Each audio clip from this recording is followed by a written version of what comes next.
What's the craziest reason you had to fire someone? Firing's done because people do not realize that the cash gets counted. 1. They activated a gift card for $100 and keyed in $100, as if someone had paid $100 for the gift card. Of course, that night the drawer was $100 short, and activation was on the receipt. 2. She was already on the radar under suspicion of taking a $20 from the drawer. Then, $20 disappeared from another drawer, but not one she'd been using. Her cashier number was not on the record, except the security footage did show her doing something at the register. Turns out she memorized another employee's cashier number. Sneaky, but not sneaky enough. A firing done for other reasons. One employee was fired for pretending to ring up his friend. He could have gotten away with it. He scanned everything on price check mode, pretended to swipe his buddy's credit card, and fed a length of blank register tape as if a receipt were printed out. No one noticed anything off. Except his buddy never asked him to do it. The cashier took it upon himself to hook him up, and at the end, the friend was left thinking, what the hell just happened? He felt so guilty the next day he brought the items back and told the manager what had happened. See, this first one makes no sense to me. Or I guess the second part of the first one. The one where she stole $20 twice. 'Cause like, if you're gonna steal, maybe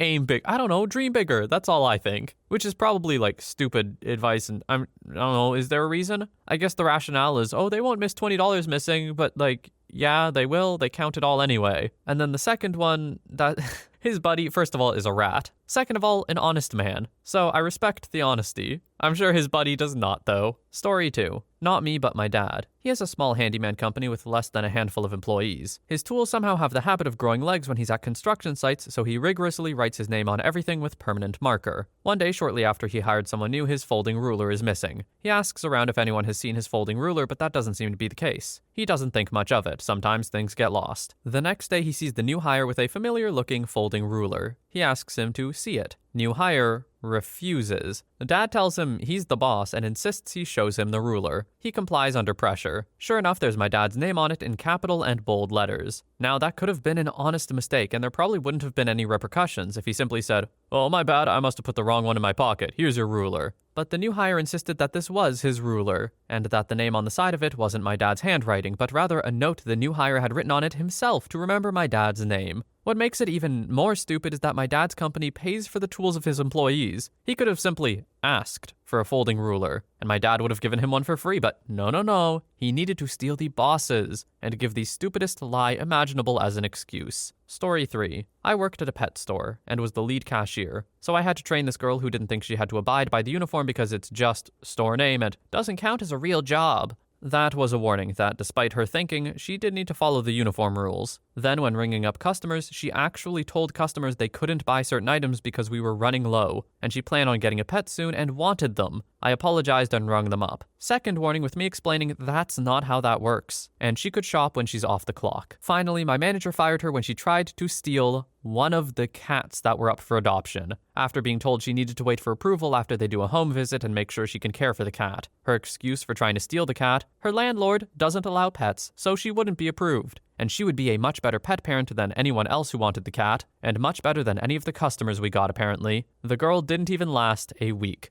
Whoa. In my mind, this all happened over the course of maybe a month. A week? Girl was speedrunning unemployment. Story 4. I was a bartender/bar manager. This guy came in one night and said he was an aspiring DJ, and asked if we would consider hiring him to come in just on Sunday nights to DJ for us. He said we wouldn't have to pay him at first. He would just take tips, and we would renegotiate after he helped to build up our Sunday night crowd. He lasted less than 3 months. He drove away so much business and I got so many complaints. He played the same songs every weekend when people made requests for commonly known songs. He had no idea who they, the musicians, were. I had to fire someone who was working for free. He was a nice guy though, which is the only reason he lasted as long as he did. Story 5. Fired a high schooler because his girlfriend kept showing up and they would disappear behind the racks. I told him his girlfriend was banned, trying not to fire him, and she kept sneaking back. Worked in an office and they hired a girl from a temp agency to help me. She wouldn't do anything unless I walked her through each step after telling her she had to do it. Hey, an estimate just arrived on the fax right next to you. Complete the quote and send it back. Come to find out she was playing Spider and Solitaire on her computer. She was also sneaking out back and the warehouse guys thought she was doing drugs. I told my boss to get rid of her. I would rather work alone than babysit her. So he called the temp agency and told them to stop sending her. She showed up the next day, so boss sent her home and called the agency, saying, "Hey, she's useless. Stop sending her." She showed up again the next day. This went on for over a week. The people at the temp agency said they told her to stop showing up, but she kept coming in every morning. Mind you, usually 10 to 20 minutes late. My boss wouldn't say anything to her face, so finally I said, hey, we can't afford to pay you, so we had to let you go through the temp agency. They should have told you. She was all, oh, I thought they were joking. I was so glad she was gone. Story 6. Not my personal experience, but one fellow contractor had a safety guy for 6 months. One weekend he took a trip out of town for non-work related reasons, but used the company truck and charged it all on the company credit card. On his way up there, he ran a random person off the road who just happened to be one of the owners of another contractor, who works closely with the one who employed this guy. Shortly after, he was fired, and I'm sure criminal charges were being brought against him. A couple weeks later, his wife calls his former employer, saying he had called her randomly and unalived himself in his truck on the side of the highway. Me and another colleague went searching for records of this guy. Couldn't find anything. No claims of someone ending themselves in the local paper where he supposedly did it. Thought it was weird, but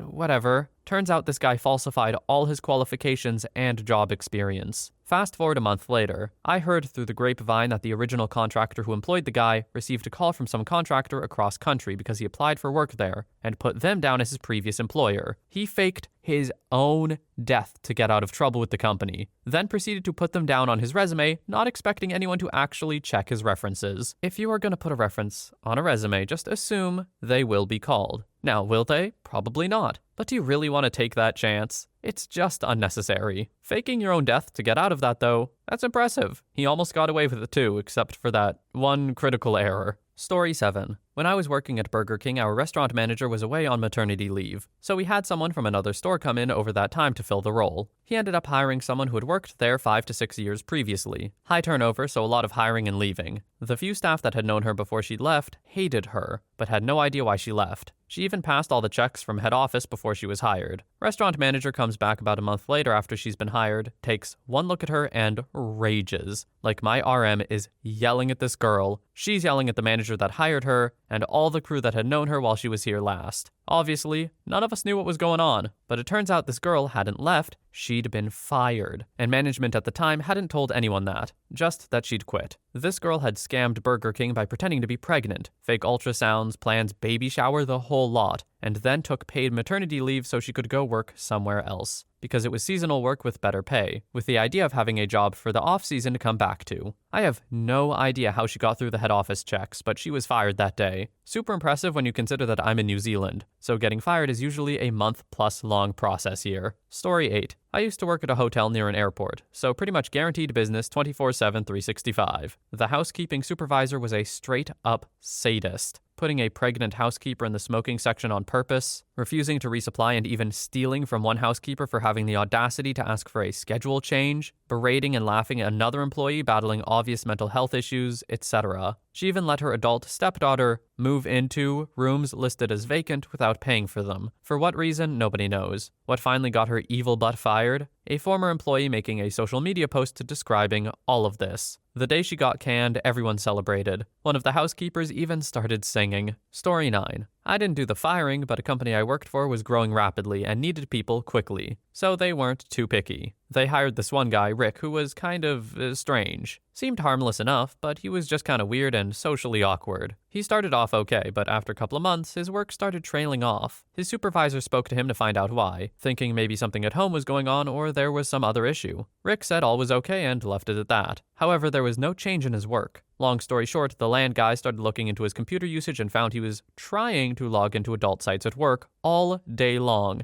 and being repeatedly thwarted by the firewall. Then he started doing searches on how to get around the firewall, then tried getting around the firewall, and then tried logging into the sites again. He did all of this on his work-issued computer on the company's network on company time. Yes, after all that came to light, he was quickly shown the door for misuse of company property. Looking back, I feel kind of sorry for him. I'm guessing he was either just that stupid or battling some kind of addiction, considering he couldn't abstain for 40 hours a week. That level of persistence does kind of tell me addiction. Like, just if I had to guess, this is not a diagnosis or anything, but that seems to go a little past stupidity for me. I hope the guy has managed to quell his urges. Story 10. Quick background. Back in the far-off year of 2005, I started working at a gas station and was promoted to a low-end management position fairly quickly despite being a slacker at this point in my life. That job was easily the most dramatic place I've ever worked. I wrote about some of this in another post regarding a girl I worked with, but that only scratched the surface of the stuff I had to deal with. Incompetent supervisors, sadistic regional managers, stoner drama, bizarre robbery attempts, you name it.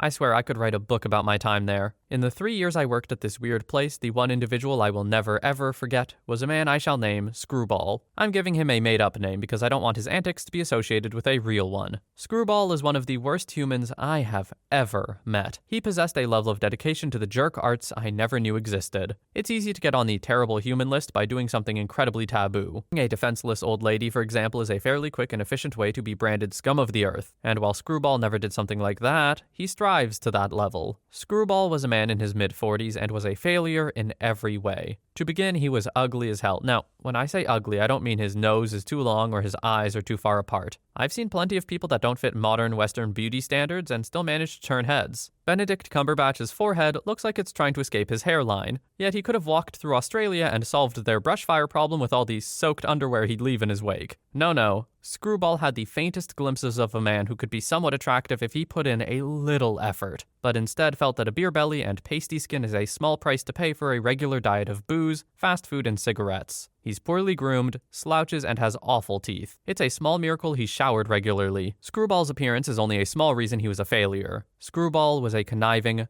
backstabbing, two-faced, racist jerk. During that awful year I knew him, he was trying to get ahead by pushing other people back. Screwball used to run a car dealership with his brother. He somehow managed to pressure his brother into selling his part of the business and then proceeded to run it into the ground, with the stark efficiency of German engineering from a parallel universe. He absolutely hated black people. Like, I didn't even know people like him existed in this day and age. I remember one day we saw a black man and white woman walk toward the store holding hands. He went off about how it boiled his blood that these people are stealing our women, and that races should never mix, and that black guys don't know how to treat a lady. I should mention, Screwball's wife kicked him out for cheating. Oh, and his wife was Asian. Not long after starting, Screwball had his eyes on moving up into management, particularly my position, and somehow got it in his head that if you got the current manager fired, you would get their job. For nearly a year, he worked his butt off to get me to lose my job. I wish I was kidding, I really do. Below is a list of some things that he did to try to get me canned. Screwball would never do work and then blame it on me. Even if I wasn't working that day, Screwball would convince other people not to do work and then blame it on me as well. Specifically my poor management skills, since I clearly couldn't control the people who worked under me. Screwball took multiple 45-minute-long cigarette breaks. For reference, in my state you're allowed 2 every 8 hours. He said that he was just taking them both at the same time, and that you shouldn't give a crap for going over a few minutes. He also took his 15-minute breaks on top of this. Screwball timed my breaks to the second. One day I walked back from my 15-minute break about 30 seconds late and was greeted by Screwball holding the phone with a very confused supervisor on the line. Screwball was two-faced to an extreme level. Even when he told me not to give him crap, he would say it in a jovial manner. Don't worry about it, it's just a few minutes. But when I wasn't around, he talked about me like I was literally Hitler. That female dog can't get off her fat butt, why should I care? He always acted friendly to me, but would revert into a jerk the literal second my back was turned. I could see his reflection in the mirror giving me rude gestures whenever I would turn to stack boxes. This was a regular occurrence. At one point, his best friend and the other low-level manager didn't show up for his shift and didn't call in. At this job, we had a strict one-strike-and-you're-out policy on no-call, no-shows. This best friend of his was there for him every step of the way. He took in Screwball when his wife kicked him out. He drove Screwball around after he got his license suspended. I'm pretty sure he would donate a kidney to Screwball once his body gave out from all the booze, fast food, and cigarettes. He was that kind of guy. What did Screwball do? He strutted around the gas station saying things like, "New manager walking," for several hours, while we all waited to find out what happened to his friend. His friend eventually showed up and explained that his car died and his phone ran out of batteries. Screwball went on and acted like nothing happened. During this time, I would put on my happy face and do my best to deal with him. I was much younger and filled with wide-eyed idealism, and believed you could find good in anyone,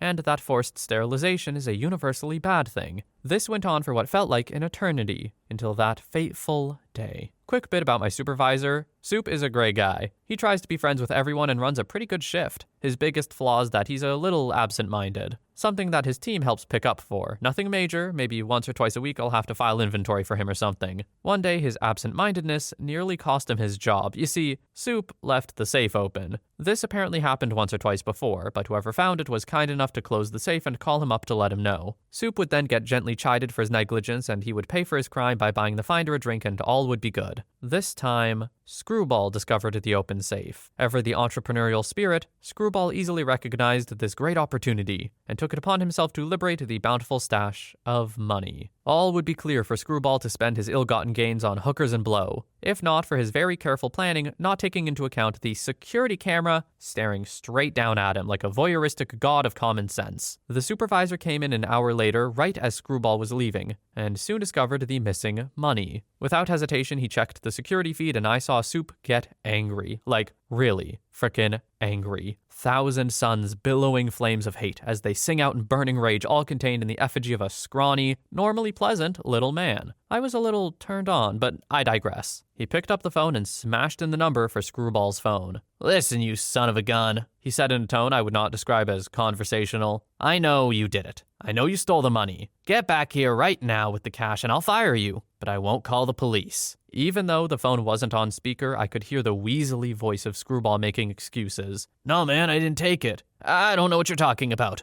My supervisor was about to reply, but Screwball hung up. Naturally, Soup called the police and corporate. Screwball went on the lam for about 17 hours before being apprehended by the police. To this day, I always imagine him getting chased down in a field by a pack of canines and their officers wielding billy clubs, and he was hauled off to jail and was predictably fired. I don't know what happened to him afterwards, but I believe he got a felony. I normally try to remain a compassionate person, but the thought that his life was ruined brought me quite a lot of joy at the time. The Great Caper occurred around Christmas, and I'd opted not to accept any gifts that year because I received the greatest gift of all. I know this makes me a terrible person, but honestly, after dealing with Screwball for as long as I did, I just don't care. The supervisor somehow didn't get fired. I know, he probably should have, but I guess in all the confusion, corporate forgot, and I feel like that's okay. So, that's it. That's the story of Screwball, the worst human I've ever met. OP, I don't think this makes you a bad person at all. If someone is this awful and just kind of petty and weird to you, you are allowed to celebrate their downfall a little bit. Because in my mind, celebrating their downfall when it happens is better than holding a grudge your whole life against them. Because just having it in the background kind of building up and just being like, no, I have to suppress this because I'm a good person,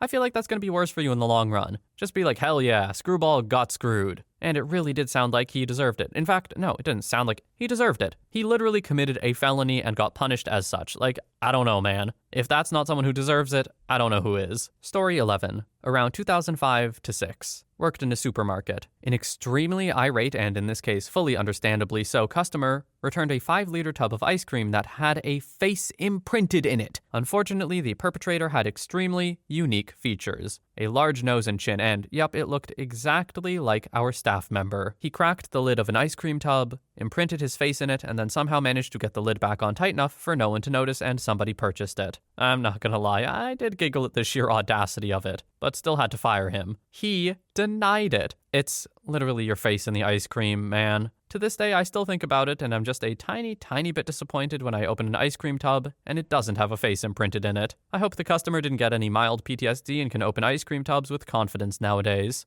The things people will try to deny. This isn't the first one either. Screwball did it. I think the first one or someone near the beginning did it. Like, why deny it? These people obviously know you did it. Just take the L. It'll work out better for you that way, I promise. At the very least, you can recognize you did something wrong and try to be better. Instead, no, I didn't do it. That's not my face, man. That's not my face. Yeah, like that's gonna get you anywhere. Anyway, that is all the stories we have for today. This was a pretty fun one, and I hope you enjoyed it as much as I did. I also hope you have a wonderful day or night wherever you are, and I will see you in the next one.